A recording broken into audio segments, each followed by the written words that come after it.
नमस्कार। अस्सलाम वालेकुम। राधे राधे। जय श्री कृष्णा। क्या हाल चाल है दोस्तों। मैं इकलास खान। अपन बात कर रहे थे राजस्थान के इतिहास को लेकर, और राजस्थान के इतिहास में अपन ने मेवाड़ रियासत, मेवाड़ राज्य, हिस्ट्री ऑफ मेवाड़ के बारे में बात की थी दोस्तों।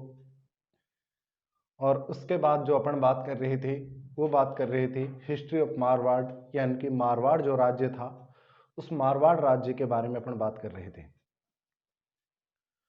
मारवाड़ के इतिहास में दोस्तों अपन ने मालदेव, जिसे 52 युद्धों का विजेता कहा गया है, मालदेव के बारे में अपन ने बात की थी दोस्तों, जिसके साथ में शेरशाह सूरी का संघर्ष होता है 5 जनवरी 1544 ईस्वी को।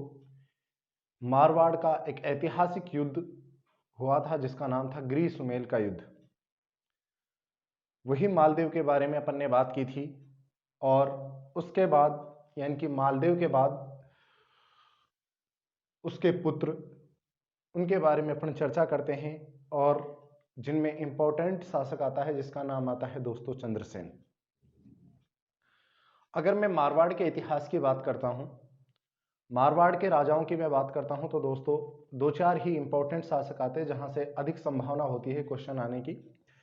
फिर भी अपन पढ़ेंगे तो पूरा, क्योंकि अपन को छोड़ना तो कुछ भी नहीं है। कंपटीशन ये नहीं कहता कि आप कुछ छोड़ो। क्लियर। तो बात कर रहे थे दोस्तों किसके बारे में, मालदेव के बारे में। ठीक है, मैं 1 मिनट के लिए मालदेव के पुत्रों के बारे में बात कर लेता हूं। मालदेव का बड़ा पुत्र था जिसका नाम आता है दोस्तों राम सिंह। उसके बाद एक पुत्र और था दोस्तों जिसका नाम आता है उदय सिंह, और एक पुत्र है दोस्तों चंद्रसेन। क्लियर। मैं बात कर रहा हूं मारवाड़ के प्रतापी शासक मालदेव के बारे में, कि मालदेव का पुत्र राम सिंह, उदय सिंह और चंद्रसेन। मालदेव ने अपने पुत्र राम सिंह को गिंदोज का परगना दिया था। कहां का परगना दिया था? गिंदोज। कहां पर है गुरुजी? पाली। क्लियर। उसके बाद उदय सिंह की बात कर लेते हैं। उदय सिंह को परगना दिया गया था दोस्तों फलोदी। गुरुजी फलोदी कहां पर है? जोधपुर। और चंद्रसेन की तो बात करते हैं। चंद्रसेन जो है दोस्तों वो क्या है मेरे भाइयों? उत्तराधिकारी। यानी कि मारवाड़ का जो राजा अब पढ़ने वाले हैं वो कौन बनता है दोस्तों? चंद्रसेन बनता है। मालदेव ने अपने पुत्र चंद्रसेन को उत्तराधिकारी घोषित कर दिया था, जबकि 2 अन्य पुत्र भी हैं। एक का नाम है राम सिंह, दूसरे का नाम क्या है? उदय सिंह। चंद्रसेन इन दोनों भाइयों पर क्या करता है दोस्तों? आक्रमण करता है। इन दोनों भाइयों को यहां से भगा देता है। परगना क्या होता है? परगना दोस्तों कुछ गांवों का एक समूह होता है, यानी कि जिसमें 2, 4, 5 मिलकर एक गांव, जैसे वर्तमान अगर मैं बोलूं जिसे अपन बोलते हैं ग्राम पंचायत, एक तरह से परगना कुछ गांवों का समूह होता था। आप डायरेक्ट समझे कि परगना जो होता था वो कुछ गांवों का समूह होता था। गिंदोज जो परगना था वो राम सिंह या राम को मिला हुआ था। उदय सिंह को फलोदी यानी कि जोधपुर वाला परगना मिला हुआ था। और चंद्रसेन जो कि दोस्तों कौन है मेरे भाइयों? उत्तराधिकारी है। कौन है दोस्तों? उत्तराधिकारी। क्लियर है यहां तक? चंद्रसेन जो है दोनों भाइयों पर आक्रमण करता है, और दोनों भाई अब आपको पता है किसकी शरण में चले जाएंगे? अकबर की शरण में। किसकी शरण में दोस्तों? अकबर की शरण में।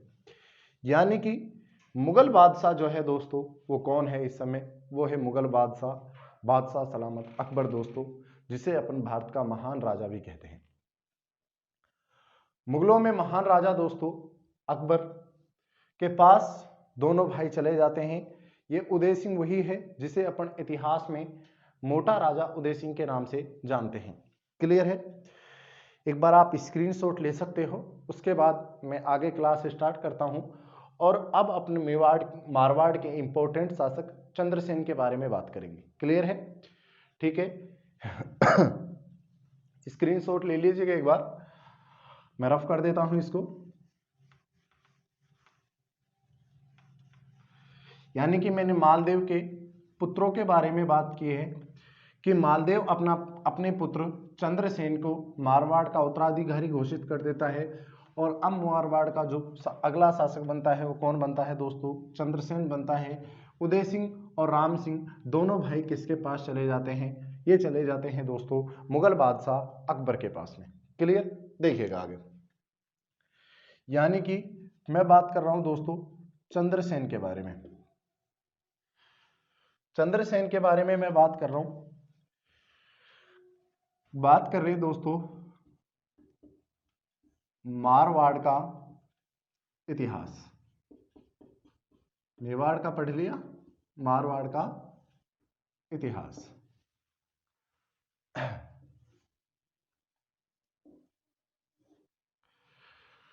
यानी कि चंद्रसेन मेरे भाइयों अब अगला शासक बन चुका है और चंद्रसेन का जो शासनकाल रहता है 1562 से 1581 ईस्वी तक।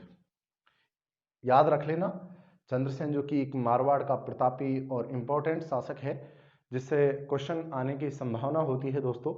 तो आपको याद रखना है चंद्रसेन का जो शासनकाल है 1562 ईस्वी से कब तक रहा है? 1581 ईस्वी तक। देखिएगा चंद्रसेन के कुछ उपनाम हैं या इसको अन्य नामों के नाम से भी जाना जाता है दोस्तों चंद्रसेन को। तो सर कौन कौन से हैं? इस भाई साहब को दोस्तों मारवाड़ का प्रताप कहते हैं। मारवाड़ का क्या कहते हैं दोस्तों? प्रताप। गुरुजी क्यों? जिस तरह से दोस्तों आपको जब मैंने मेवाड़ पढ़ाया था तो उस समय मैंने आपको बताया था कि मुगल बादशाह अकबर ने खूब जोर आजमाइश की थी, पूरी ताकत अकबर ने अपनी लगा ली थी, लेकिन महाराणा प्रताप से जो है दोस्तों वो अधीनता स्वीकार नहीं करा पाए थे। ना महाराणा प्रताप ने कभी सजदा किया, ना ढोक लगाई, ना दरबार में उपस्थित हुआ, ना अधीनता स्वीकार की। महाराणा प्रताप जो है दोस्तों जीते जी और मरते दम तक मुगलों की अधीनता स्वीकार नहीं की। यानी कि उसी तरह से दोस्तों चंद्रसेन जो है ये मारवाड़ का शासक है और इसने भी दोस्तों मुगलों की अधीनता स्वीकार नहीं की थी, इसीलिए इसको मारवाड़ का क्या कहते हैं दोस्तों? प्रताप कहते हैं। और गुरुजी इसको मेरे भाइयों प्रताप का पथ प्रदर्शक कहते हैं। क्या कहते हैं दोस्तों? पथ प्रदर्शक। प्रताप का पथ प्रदर्शक कहते हैं किसको दोस्तों? चंद्रसेन को। गुरुजी क्यों? क्योंकि आपको पता है जब मैंने आपको महाराणा प्रताप पढ़ाया था तो महाराणा प्रताप का पिता था दोस्तों जिसका नाम आता है उदय सिंह। इस उदय सिंह का देहांत 1500 महाराणा प्रताप के पिता उदय सिंह का देहांत 1572 में होता है और 1572 में ही दोस्तों महाराणा जो प्रताप हैं इन महाराणा प्रताप का क्या हो जाता है दोस्तों? राज्याभिषेक। यानी कि महाराणा प्रताप का राज्याभिषेक भी 1572 ईस्वी में होता है। लेकिन मैं चंद्रसेन की बात कर रहा हूं। चंद्रसेन का जो राज्याभिषेक है वो 1562 में, महाराणा प्रताप का 1572 में। तो भाइयों पथ प्रदर्शक कौन हो गया? यानी कि प्रताप का पथ प्रदर्शक, प्रताप जिनके कदमों पर चला था, प्रताप जिसकी निशानियों पर चला था वो था चंद्रसेन। क्योंकि दोस्तों चंद्रसेन जो है वो महाराणा प्रताप से पहले क्या बने थे? राजा बने थे मारवाड़ के। महाराणा प्रताप का राज्याभिषेक 1572 में, जबकि चंद्रसेन का राज्याभिषेक जो होता है वो 1562 में होता है। प्रताप का पथ प्रदर्शक और प्रताप का अग्रगामी। प्रताप का क्या कहते हैं दोस्तों? अग्रगामी भी कहते हैं। किसको मेरे भाइयों? चंद्रसेन को। क्यों गुरुजी? क्योंकि दोस्तों प्रताप ने जो काम बाद में किया था मेवाड़ रियासत में रहते हुए, वो काम चंद्रसेन पहले ही मारवाड़ रियासत में कर चुका है। क्योंकि पहले राजा बनाए तो भाई साहब पहले अभियान आएंगे, सीधी सी बात है। अकबर के द्वारा महाराणा प्रताप से पहले जो अभियान चलाए गए थे वो चंद्रसेन के विरुद्ध चलाए गए थे। इसलिए दोस्तों प्रताप का क्या कहते हैं, इसको अग्रगामी कहते हैं। प्रताप का क्या कहते हैं, पथ प्रदर्शक कहते हैं। क्लियर है। उसके बाद एक इंपॉर्टेंट चीज दोस्तों, इसको कहा जाता है भूला बिसरा राजा। क्या कहा जाता है, भूला बिसरा राजा। गुरुजी क्यों दोस्तों भूला बिसरा राजा इसलिए कहा जाता है इसको, क्योंकि जो इतिहासकार हैं उन इतिहासकारों ने चंद्रसेन को एक तरह से ज्यादा महत्व नहीं दिया, और वर्तमान की दृष्टि से भी हम देखते हैं तो हम चंद्रसेन को ज्यादा महत्व नहीं देते हैं। जबकि ऐसा नहीं है कि चंद्रसेन इंपॉर्टेंट शासक नहीं है, हमें जरूर महत्व देना चाहिए चंद्रसेन को। चंद्रसेन एक बहुत ही वीर और प्रतापी शासक थे, जिन्होंने दोस्तों अपने मरते दम तक भी मुगलों की अधीनता स्वीकार नहीं की थी। महाराणा प्रताप जो है दोस्तों, उन्होंने भी अधीनता स्वीकार नहीं की थी। आप गांव में किसी भी पूछो, दादा से, नाना ने, पापा से पूछो भाई एक बार कि पापा डैडी थे महाराणा प्रताप ने जानो के, बोला हाँ जानते हैं। चाहे वो डिटेल ना जाने वो अलग बात है, लेकिन महाराणा प्रताप का नाम वो जरूर जानते हैं। महाराणा प्रताप को जानते हैं, हाँ कोई महाराणा प्रताप राजा हुआ था। लेकिन थे पूछो डैडी चंद्रसेन ने जानो के, यू कौन हो, मतलब चंद्रसेन को लोग बाग नहीं जानते हैं दोस्तों।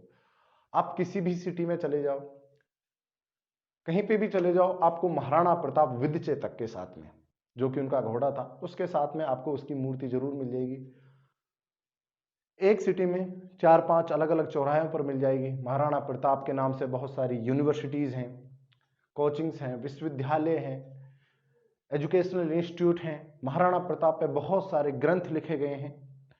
लेकिन दोस्तों चंद्रसेन को इतना ज्यादा क्या नहीं दिया गया है, महत्व नहीं दिया गया है। इसलिए इसको अपन क्या कहते हैं, भूला बिसरा राजा। क्या कहते हैं दोस्तों, भूला बिसरा राजा। किसको बोलते हैं, चंद्रसेन को। मैंने क्या बताया आप लोगों को कि मारवाड़ का प्रताप जो है दोस्तों वो कौन है, चंद्रसेन। जीते जी ये मुगलों की अधीनता स्वीकार नहीं करता है। प्रताप का पथ प्रदर्शक और प्रताप का क्या कहते हैं, इसको अग्रगामी कहते हैं। यानी कि महाराणा प्रताप से पहले इनका राज्याभिषेक होता है। और अकबर के द्वारा जो अभियान भेजे गए थे महाराणा प्रताप से पहले, वो किसके खिलाफ भेजे गए थे, चंद्रसेन के विरुद्ध भेजे गए थे। और इसको भूला बिसरा राजा क्यों कहते हैं, ये भी मैंने आपको बताया, क्योंकि इतिहासकारों ने इसको ज्यादा क्या नहीं दिया है दोस्तों, महत्व नहीं दिया है। क्लियर।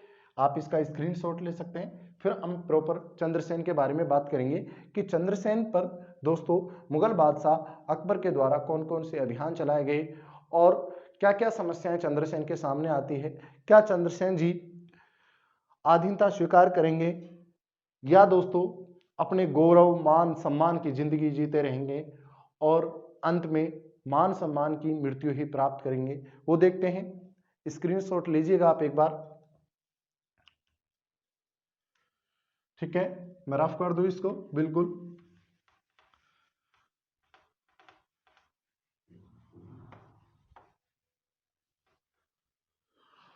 मारवाड़ राज्य की बात कर रहे हैं, और मारवाड़ में जो अपन बात कर रहे हैं दोस्तों, वो बात कर रहे हैं मालदेव के पुत्र प्रतापी शासक चंद्रसेन के बारे में। क्लियर। देखिएगा,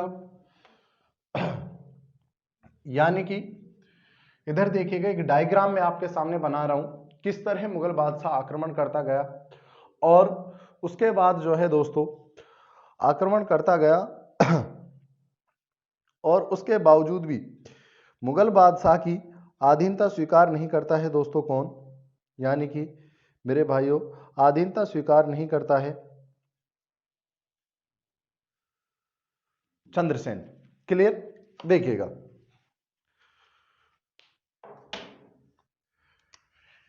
मुगल बादशाह की मैं बात कर रहा हूं दोस्तों। मुगल बादशाह कौन है दोस्तों, मुगल बादशाह है दोस्तों अकबर। कौन है, अकबर।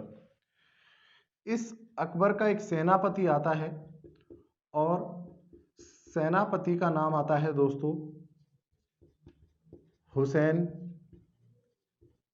कुली खां। क्या नाम है सेनापति का? हुसैन कुली खां। जोधपुर की मैं बात कर लेता हूं दोस्तों कि इस समय जोधपुर में कौन है। तो इस समय जोधपुर में है दोस्तों मारवाड़ का भूला बिसरा राजा, प्रताप का पथ प्रदर्शक, मारवाड़ का प्रताप चंद्रसेन। हुसैन कुली खां के नेतृत्व में दोस्तों चंद्रसेन पर क्या किया जाता है? आक्रमण किया जाता है गुरुजी का 1564 ईस्वी में।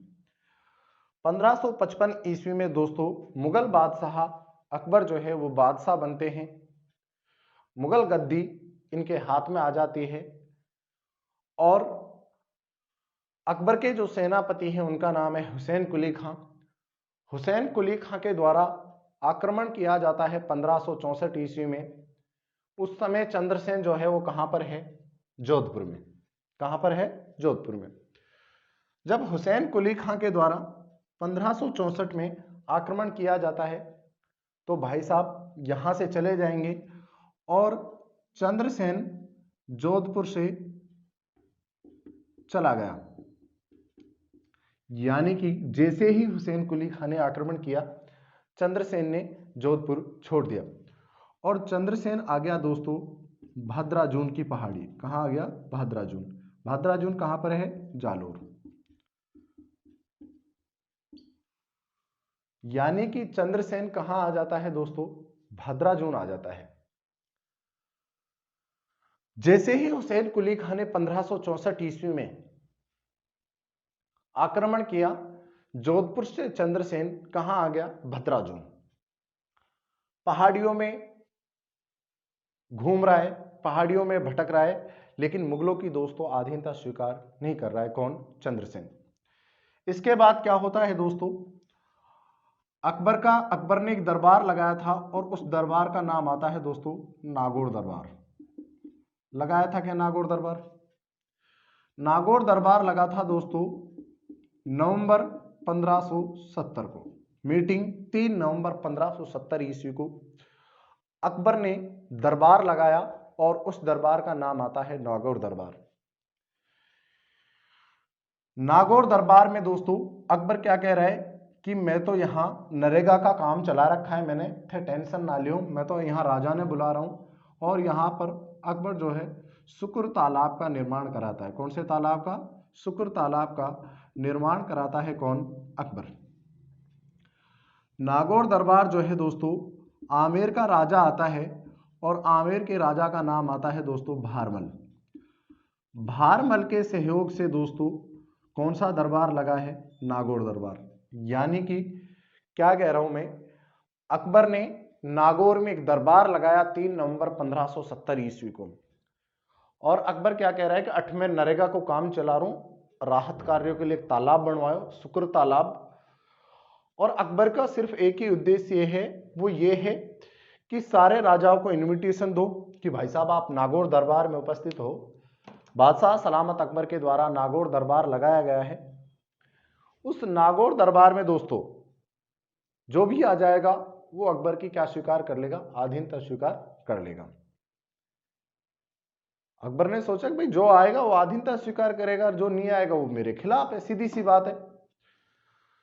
तो उस समय जो है चंद्रसेन कहां बैठा हुआ है? भाद्राजून में।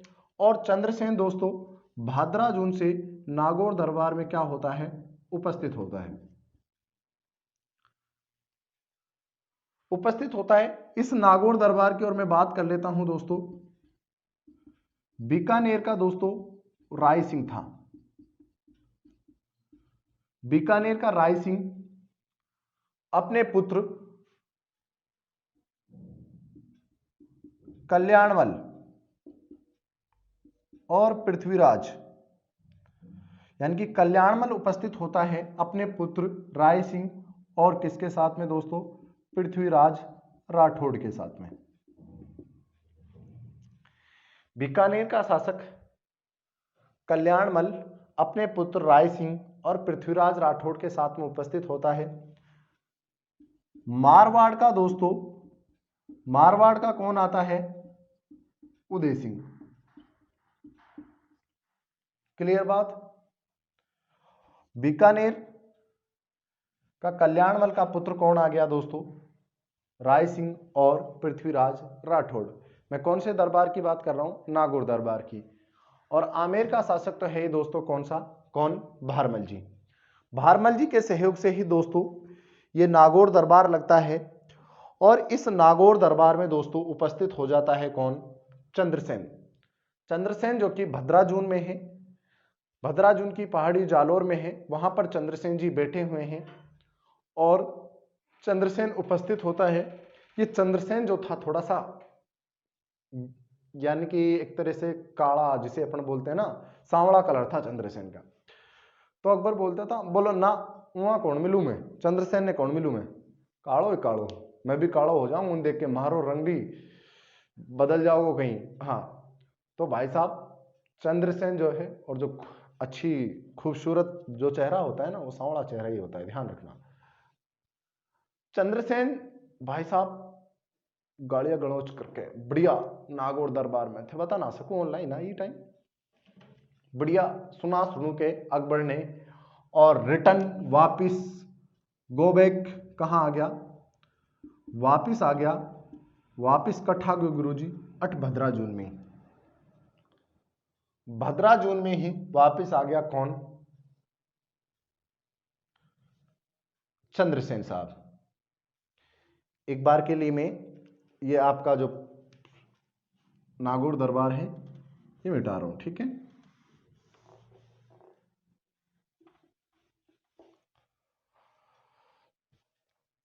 भद्राजून वापिस आ जाता है। अब इस पर पुनः आक्रमण किया जाता है। ये लो, पुनः इस पर आक्रमण किया जाता है। जब कहां बैठे हैं? भद्राजून में। सर कब आक्रमण किया जाता है? 1572 में। किसके द्वारा दोस्तों? जलाल खां के द्वारा। किसके द्वारा? जलाल खां। जलाल खां के द्वारा पुनः आक्रमण किया जाता है। कहां पर? भद्राजून में। नागौर दरबार में उपस्थित होता है, लेकिन अधीनता स्वीकार अकबर की नहीं करता है। अकबर की जो राजपूत नीति थी, उस राजपूत नीति को देखकर दोस्तों वापिस चंद्रसेन कहां लौट आता है? भद्राजून लौट आता है। और अकबर बोलता है, बोल पकड़ो भाई साहब, वो भाग गयो। कहां भाग गया? भद्राजून भाग गया। भद्राजून चला गया कौन? चंद्रसेन। अब 1572 में जलाल खां के नेतृत्व में दोस्तों आक्रमण किया जाता है भद्राजून पे। और भद्राजून पर जब आक्रमण किया जाता है तो भाई साहब यहां से भी चला गया, यानी कि चंद्रसेन एक जगह रुक ही नहीं रहा है। जिस जगह पर भी अकबर की सेना के द्वारा आक्रमण किया जा रहा है, वहां से दोस्तों चंद्रसेन 9-2-11 फरार हो जाता है। इधर उधर की जिंदगी जी लेंगे, गुलामी की जिंदगी नहीं जिएंगे। चंद्रसेन जो है जाता जा रहा है, एक जगह से दूसरी जगह जा रहा है, लेकिन अधीनता स्वीकार नहीं कर रहा है।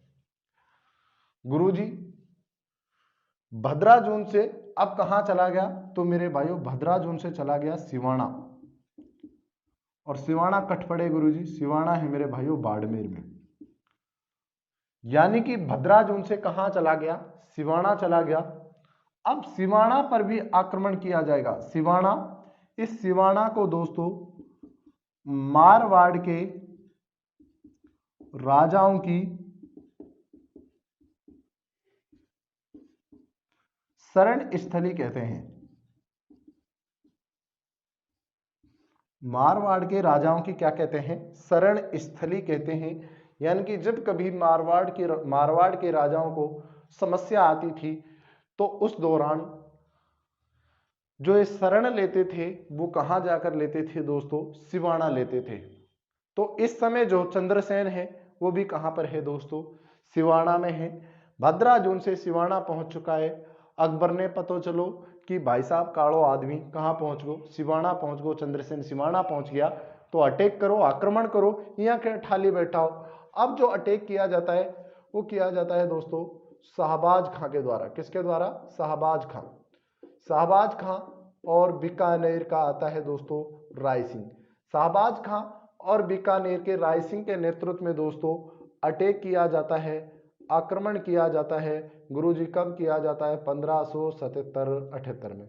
1577-78 में शाहबाज खां, ये वही शाहबाज खां है दोस्तों जिसके द्वारा 3 अप्रैल 1578 ईस्वी को कुंभलगढ़ पर अधिकार किया गया था। ये वही शाहबाज खां है जो बड़ा ही स्ट्रिक्ट होकर आया था, जिसने अपनी सेना में एक भी हिंदू सेनापति को नहीं रखा था। ये वही शाहबाज खां है दोस्तों जो अकबर के 3 अभियान लेकर आया था 1577 से 80 के बीच में, और जिसने कुंभलगढ़ पर अधिकार किया था। शाहबाज खां और राय सिंह के नेतृत्व में सिवाना पर अटैक किया जाता है, आक्रमण किया जाता है 1577-78 में। और भाई साहब यहां सिवाना से भी 9-2-11 चला गया भाई साहब, ना रुके गुरुजी, ना रुका, भाग गया। कहां भाग गया? और ये भाग गया दोस्तों सारण की पहाड़ी। कहां दोस्तों? सारण की पहाड़ी पर भाग गया। सारण की पहाड़ी कहां है? यह है दोस्तों सोजत पाली में। कहां पर? सोजत पाली। सोजत पाली में सारण की पहाड़ी। और यहीं पर दोस्तों 1581 में चंद्रसेन साहब का 1581 में चंद्रसेन साहब का क्या हो गया दोस्तों? देहांत हो गया। क्या हो गया मेरे भाइयों? देहांत। यानी कि 1581 में दोस्तों चंद्रसेन का देहांत हो जाता है, लेकिन मुगलों ने अपनी पूरी की पूरी कोशिश कर ली, लेकिन दोस्तों चंद्रसेन जो है वो अधीनता स्वीकार नहीं करते हैं और मुगलों से भागते रहते हैं, लेकिन अधीनता स्वीकार नहीं करते हैं। मैं वापस से इस डायग्राम को आपके सामने एक बार पुनः समझाने की कोशिश कर रहा हूं, आप समझने की कोशिश करें कि सर ने क्या बताया है। देखिएगा, मैं बात कर रहा हूं मुगल बादशाह जो है दोस्तों अकबर है। अकबर का सेनापति कौन है? हुसैन कुली खां। इधर जोधपुर का राजा जो है चंद्रसेन है। जोधपुर के राजा चंद्रसेन पर हुसैन कुली खां के नेतृत्व में आक्रमण किया जाता है 1564 ईस्वी में। जब आक्रमण किया जाता है तो चंद्रसेन यहां से चला जाता है भद्राजून। भद्राजून जो कि जो जालोर में है। अब भद्राजून में बैठा है और इसी समय दोस्तों अकबर का नागौर दरबार लगा था। किसके सहयोग से लगा था दोस्तों? तो इसमें सहयोग था अपने आमेर के राजा भारमल या बिहारी मल का। भारमल या बिहारी मल के द्वारा दोस्तों, बिहारी मल के सहयोग से यह नागौर दरबार लगा था। और इस नागौर दरबार में लगभग राजस्थान के सभी राजपूत शासकों ने अकबर की अधीनता स्वीकार कर ली थी। सिर्फ 2 ऐसे राजा थे जिन्होंने अकबर की अधीनता स्वीकार नहीं की थी। जब ये नागौर दरबार लगता है उस समय दोस्तों मेवाड़ का शासक था उदय सिंह। उदय सिंह जो है दोस्तों वो पहाड़ियों में घूम रहे थे, यानी कि एक तरह से दोस्तों 1567-68 ईस्वी में चित्तौड़ पर अधिकार कर लिया था अकबर के द्वारा। उदय सिंह ने अधिकार तो कर लिया था दोस्तों उदय सिंह पर, यानी कि चित्तौड़गढ़ दुर्ग पर अकबर के द्वारा, लेकिन उदय सिंह से भी अधीनता स्वीकार नहीं करा पाए। उसके बाद जो है दोस्तों मारवाड़ का वीर शिरोमणि केसर साहब, यानी कि दोस्तों महाराणा प्रताप केसरी सिंह, महाराणा प्रताप जो है दोस्तों वो शासक बनते हैं उदय सिंह के बाद। वो भी मुगल बादशाह अकबर की अधीनता स्वीकार नहीं करते हैं। और मारवाड़ का कौन दोस्तों? चंद्रसेन। 2 ही ऐसे रहते हैं जो मुगलों की अधीनता स्वीकार नहीं करते हैं। बाकी लगभग आप बीकानेर की बात कर लो, मारवाड़ की बात कर लो। मारवाड़ का इसका दूसरा भाई है ना मोटा राजा उदय सिंह, जो वो भी अधीनता स्वीकार कर लेता है, अकबर की शरण में चला जाता है। राम सिंह भी अकबर की शरण में चला जाता है। आमेर का भारमल तो दोस्तों 1562 में ही अधीनता स्वीकार कर लेता है। अपनी पुत्री हुरकाबाई या जोधाबाई का क्या करा देता है? विवाह करा देता है। दूसरी बात, मैं बीकानेर की बात करूं तो बीकानेर के कल्याणमल जो है दोस्तों, कल्याणमल जी अधीनता स्वीकार कर लेते हैं। वो पहले तो शेरशाह सूरी के पास में गए थे, फिर दोस्तों शेरशाह सूरी के समाप्ति के बाद में मुगल वंश की वापस से स्थापना हो गई थी। मुगल साम्राज्य की जो वास्तविकता की नींव जो रखी थी ना दोस्तों, यानी कि मुगल साम्राज्य का वास्तविक जो संस्थापक है वो कौन है मेरे भाइयों? वो अकबर है। यानी कि बाबर भी यहीं चलाता रहा, 26 में युद्ध, 27 में युद्ध, 28 में युद्ध, 29 में युद्ध ही करता रहा। और फिर उसके बाद हुमायूं जो है वो तो जीवन भर यहीं था, लड़खड़ाता रहा, लड़खड़ाते हुए सल्ट गया। भाई साहब शुरू में युद्धों में चल रहा है, बाद में लाइब्रेरी बनवे, रिपट गयो, गिर गयो, मर गयो। तो वहां उस टाइम तक हुमायूं तक मुगल सत्ता की एक तरह से वास्तविक स्थापना नहीं हुई थी। खानवा के युद्ध के बाद वास्तविक स्थापना हुई थी, जो कि 1527 में हुआ था। लेकिन स्थापना जो करने वाला था वो कौन था, यानी कि मुगल साम्राज्य की जो मजबूत नींव खड़ी की थी वो अकबर ने की थी। तो नागौर दरबार लगता है 3 नवंबर 1570 ईस्वी को। ये नागौर दरबार में अकबर बोल रहा है कि देखो अठे तो मैं नरेगा को काम चला रहा हूँ, महात्मा गांधी गारंटी स्वरोजगार योजना उसका काम चला रहे अपन, जिसको हिस्सा लेना है 2 मिट्टी तसला गेरो 100 रुपए का नोट लेके जाओ भाई साहब, अठ आ जाओ। तो लगभग सभी राजपूत शासक जो है इस नागौर दरबार में उपस्थित होते हैं। चंद्रसेन, महाराणा प्रताप या उदय सिंह हम बोले तो वो उपस्थित नहीं होते हैं। चंद्रसेन साहब उस समय कहां पर है, भद्राजून में। जब कौन सा दरबार लगा है, नागौर दरबार। चंद्रसेन बोले देखते तो है यार क्या हो क्या रहा है। भाई साहब गया नागौर दरबार में, देखो अकबर ने बोल राम राम सलाम अलैकुम। हाँ, चंद्रसेन देखा, बोले यार ये तो नीति गलत है। राजपूत नीति को देखकर बोले मियां लड़ाना चाहता आपस में। ये वापिस आ गया भाई साहब कहां, भद्राजून। अकबर बोले पकड़ो रे गया वापिस भद्राजून। अब जलाल खां के नेतृत्व में आक्रमण किया जाता है 1572 ईस्वी में। और जैसे ही 1572 ईस्वी में जलाल खां के नेतृत्व में आक्रमण किया जाता है, ये भद्राजून छोड़कर चला जाता है दोस्तों सिवाना। और इसी सिवाना को मारवाड़ के राजाओं की शरण स्थली कहते हैं। कौन से स्थली कहते हैं दोस्तों, शरण स्थली कहते हैं। अब कहां पर है, सिवाना में। शाहबाज खां और राय सिंह के द्वारा अब अटैक किया जाता है, आक्रमण किया जाता है 1577-78 में। जैसे ही 1577-78 में आक्रमण किया जाता है सिवाना पर, भाई साहब ने सिवाना छोड़ा और कहां चला गया, सारण की पहाड़ी, जो कि कहां है दोस्तों, सोजत पाली में। और यहीं 1581 में दोस्तों मारवाड़ के प्रताप प्रताप का पथ प्रदर्शक, प्रताप का अग्रगामी, भूला बिसरा राजा चंद्रसेन का क्या हो जाता है दोस्तों, देहांत हो जाता है। और अकबर जो है दोस्तों वो जोधपुर पर क्या कर लेता है मेरे भाइयों, अधिकार कर लेता है। जोधपुर पर अकबर के द्वारा अधिकार कर लिया गया। और जोधपुर को दोस्तों अकबर के द्वारा खालसा घोषित कर दिया गया। क्या घोषित कर दिया गया मेरे भाइयों, खालसा घोषित कर दिया, यानी कि डायरेक्ट अपने अधीन ले लिया। किसको दोस्तों, जोधपुर को। और अब अकबर जो है दोस्तों इसी चंद्रसेन का भाई आता है, और चंद्रसेन का भाई का नाम आता है दोस्तों उदय सिंह। उदय सिंह को दोस्तों मारवाड़ का अब अगला क्या बनाएगा दोस्तों, शासक बनाएगा। उदय सिंह की अब अपन बात करेंगे जिसे अपन कहते हैं दोस्तों मोटा राजा उदय सिंह। कौन सा राजा उदय सिंह दोस्तों, मोटा राजा उदय सिंह। तब तक आप दोस्तों इसका स्क्रीनशॉट ले लो। ये डायग्राम जो है आपके समझ में आ गया होगा, उम्मीद करता हूं आप इसका स्क्रीनशॉट ले सकते हो। फटाफट आप इसका स्क्रीनशॉट ले लो मेरे भाइयों। यानी कि अब बात करेंगे किसके बारे में, मोटा राजा उदय सिंह के बारे में। एक बार स्क्रीनशॉट ले लो, फटाफट स्क्रीनशॉट ले लो भाई।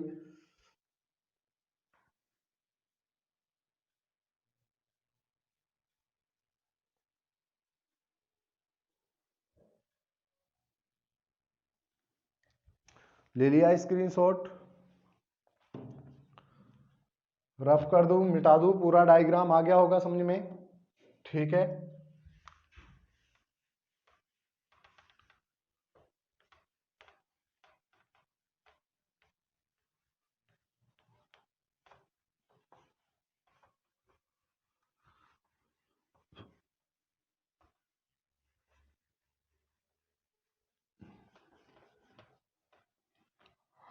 खालसा घोषित कर देता है और अकबर अब उदयपुर को सौंप देता है, मारवाड़ जोधपुर को सौंप देता है दोस्तों, किसको, उदय सिंह को। किसको सौंप देता है, उदय सिंह को, ठीक है।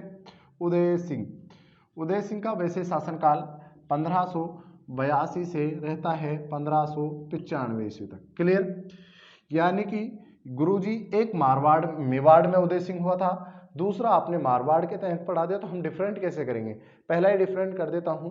वो उदय सिंह, मेवाड़ में जो उदय सिंह थे वो महाराणा प्रताप के पिता थे, जबकि ये उदय सिंह जो है ये मालदेव के पुत्र हैं। और उदय सिंह को दोस्तों कहा जा गया है दोस्तों मोटा राजा। कौन सा राजा मेरे भाइयों, तो इसको आप जानो, मोटा राजा उदय सिंह। कौन सा राजा दोस्तों, मोटा राजा उदय सिंह। ये मोटा राजा जो कहा था दोस्तों, यानी कि उपाधि जो दी थी ये मोटा राजा की, ये दी थी दोस्तों किसने, अकबर ने।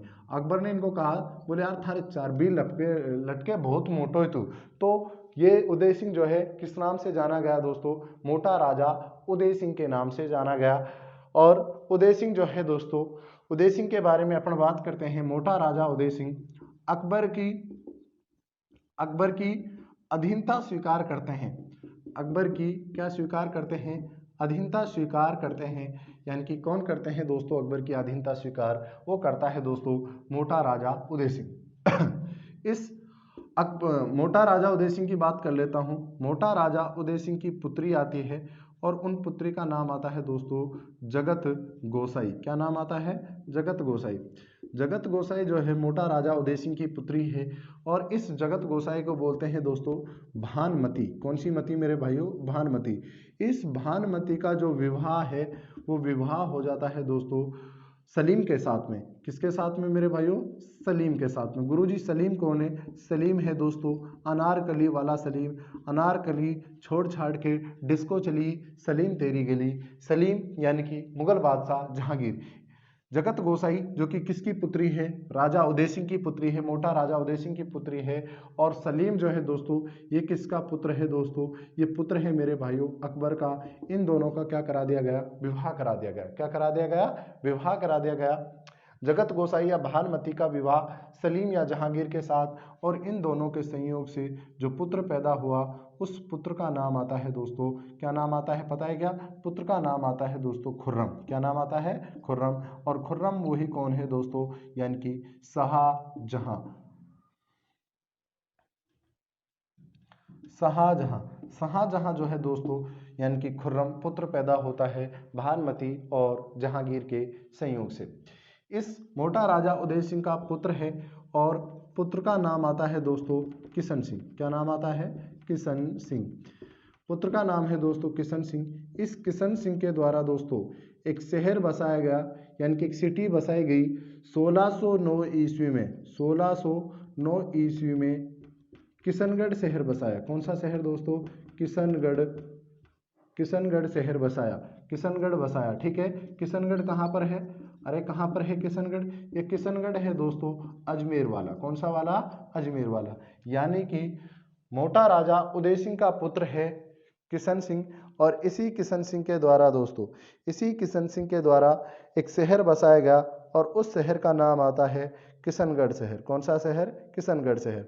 मैंने क्या बताया आप लोगों को? मैंने बात की है मोटा राजा उदय सिंह के बारे में कि 1582 से 1595 ईस्वी तक मोटा राजा उदय सिंह का शासनकाल रहता है। मोटा राजा जो कहा था वो किसने कहा था? वो अकबर ने कहा था। मोटा राजा अकबर की अधीनता स्वीकार करते हैं और मोटा राजा की पुत्री आती है। उन पुत्री का नाम आता है दोस्तों जगत गोसाई या जिसे अपन जानते हैं भानुमति के नाम से। और इन्हीं भानुमति का जो विवाह है वो सलीम यानी कि जहांगीर के साथ में होता है। सलीम या जहांगीर कौन है? ये है दोस्तों अकबर का पुत्र। अकबर कौन है? एक मुगल बादशाह है जिनके पिता हुमायूं थे, जिनके दादा बाबर थे। ठीक है। उन्हीं सलीम के पुत्र यानी कि सलीम और भानुमति, जहांगीर और भानुमति के संयोग से जो पुत्र पैदा हुआ वो हुआ था दोस्तों खुर्रम, जिसे मुगल बादशाह शाहजहां के नाम से जाना गया। इस मोटा राजा उदय सिंह का पुत्र आता है और मोटा राजा उदय सिंह के पुत्र का नाम आता है दोस्तों किशन सिंह। इसी किशन सिंह के द्वारा दोस्तों 1609 ईस्वी में एक शहर बसाया गया और उस शहर का नाम आता है दोस्तों किशनगढ़ शहर। कौन सा शहर? किशनगढ़, जो कि कहाँ पड़ता है दोस्तों? जो पड़ता है मेरे भाइयों अजमेर में। कहाँ पड़ता है? अजमेर में। आप मोटा राजा उदय सिंह का स्क्रीनशॉट ले सकते हो। ये छोटे छोटे राजा हैं। अब मारवाड़ रियासत के तहत जो इम्पोर्टेंट राजा आते हैं मारवाड़ के तहत वो अपन कंप्लीट कर चुके हैं, जिनमें नाम आता है दोस्तों राव जोधा, मालदेव, चंद्रसेन। ये इम्पोर्टेंट शासक है मारवाड़ रियासत के। अब आप इसका स्क्रीनशॉट ले लो और दोस्तों आप अच्छे से अपने नोट्स तैयार कीजिएगा। स्क्रीनशॉट पे भी आपको डिपेंड नहीं रहना है। कद थे स्क्रीनशॉट पढ़ता रहो और मोबाइल में कहीं और ही चैटिंग चल रही है तो उससे आपका टाइम वेस्ट होगा, बहुत ही ज़्यादा टाइम वेस्ट होगा। इसलिए आप अपने सेल्फ क्या करें? नोट्स तैयार करें। जितने भी नोट्स तैयार कर रहे हैं वो अपने सेल्फ तैयार करने हैं, किसी दूसरे के ऊपर डिपेंड आपको नहीं रहना है। अगली क्लास में अपन बात करेंगे मारवाड़ के और जो अन्य राजा हैं उन राजाओं के बारे में। तब तक के लिए आप दोस्तों इस वीडियो को देखते रहिएगा, पढ़ते रहिएगा। मिलते हैं दोस्तों अगली क्लास में। थैंक यू, धन्यवाद, शुक्रिया।